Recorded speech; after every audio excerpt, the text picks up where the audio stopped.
लक्षण क्या भगवान बता रहे हैं। मेरी कथा सुनते सुनते जिसका गला भर आता हो, नेत्रों से अविरल अश्रुधार गिरने लग जाती हो, और अश्रुधार गिरते गिरते गला भरे भरे कभी मेरी कोई मधुर लीला सुन के रुदन करते करते हंसने लग जाता हो, और वही लीला सुनते सुनते चरम स्थिति में आकर के भुजा उठा करके उन्माद नृत्य करता हो,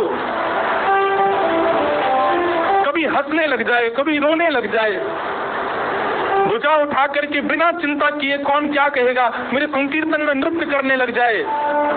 भगवान कहते हैं मद भक्ति युक्त हो, वो मेरा भक्त है, जिसके नेत्र से बिना किसी कारण के बस मेरी याद में अश्रु आ जाते हो, मेरा भक्त है। तो ठाकुर जी स्पर्श करेंगे तो निश्चित है कि अश्रु आना। ठाकुर जी ने अपने भक्त के गुणों का वर्णन किया है।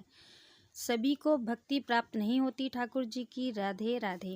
चरण स्पर्श सबके नहीं करने चाहिए, तो बहुत ध्यान से सुनिएगा। चरण स्पर्श माता पिता और गुरु और या जिसके प्रति अटूट श्रद्धा हो उसके करने चाहिए, उसमें भी छूने नहीं चाहिए, दूर से ही करना चाहिए। आप छू केवल तब सकते हो जब सामने वाला आपको अनुमति दे कि हाँ स्पर्श करो, आप अपने मन से उसका स्पर्श नहीं कर सकते। तो ऐसे ही गुरुजनों की आज्ञा जब तक ना हो तब तक उनका स्पर्श। सनातन धर्म में चरण स्पर्श का एक बहुत महत्वपूर्ण स्थान है, मगर उसके साथ साथ ये भी पता होना चाहिए कि किसके चरण स्पर्श करने चाहिए। राधे राधे। ठाकुर जी बैठे मान करके, मानूंगा ही ना, मैं तो पहले ही मना कर रहा हूँ, मुँह मत रूठो, मुँह मत कहो कि तुम रूठ जाओ। जैसे ही नूपुरन की ध्वनि सुनाई दी, ठाकुर जी बोले मेरे नूपुर तो पावन में है, ये मेरे जैसे नूपुरन की आवाज कहाँ से आ रही है। कान खड़े भये, तिरछी नजर से पीछे देख रहे हैं कौन आ रहा है।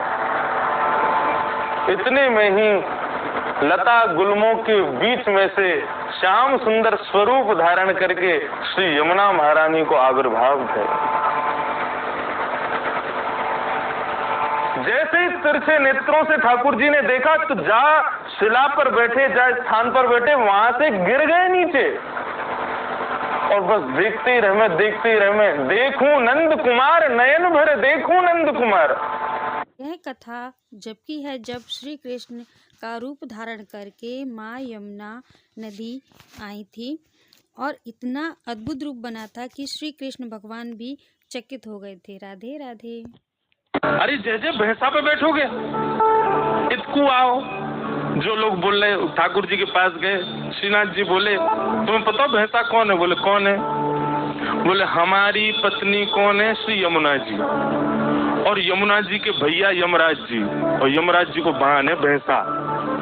हमारे साले साहब की गाड़ी है, वहां को लेके आओ, वहीं पे बैठ के जाएंगे हम तो।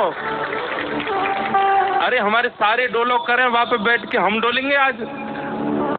इतनी सारी कथाओं के बीच में एक बात कहती चलूं, यदि पहली बार इस चैनल को विजिट किया है तो लाइक शेयर सब्सक्राइब मत भूलिएगा, और कौन सी कथा आपको ज्यादा अच्छी लगी ये भी बताइएगा। राधे राधे।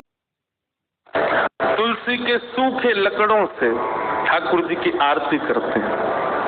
हमारे एक पंडित जी बता रहे थे कि कोई संत कथा में कह रहे थे कि एक बार कोई चूहिया दौड़ करके जा रही थी तो गलती से तुलसी के सूखे लकड़े पड़े थे, एक लकड़ी पर पैर पड़ गया तो वो उछल करके ठाकुर जी के सन्मुख अर्पित हो गई कार्तिक मास में।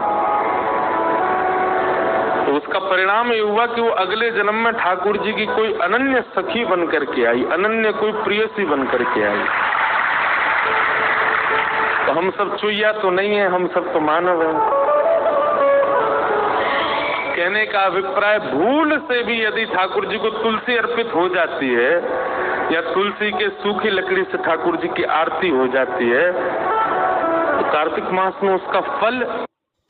कहते हैं ठाकुर जी की सेवा बिना तुलसी दल या तुलसी की लकड़ी के बिना नहीं होती। यदि 14 के दिन तुलसी के दिया जला दिया जाए तो उस घर में लक्ष्मी का सदैव भंडार भरा रहता है।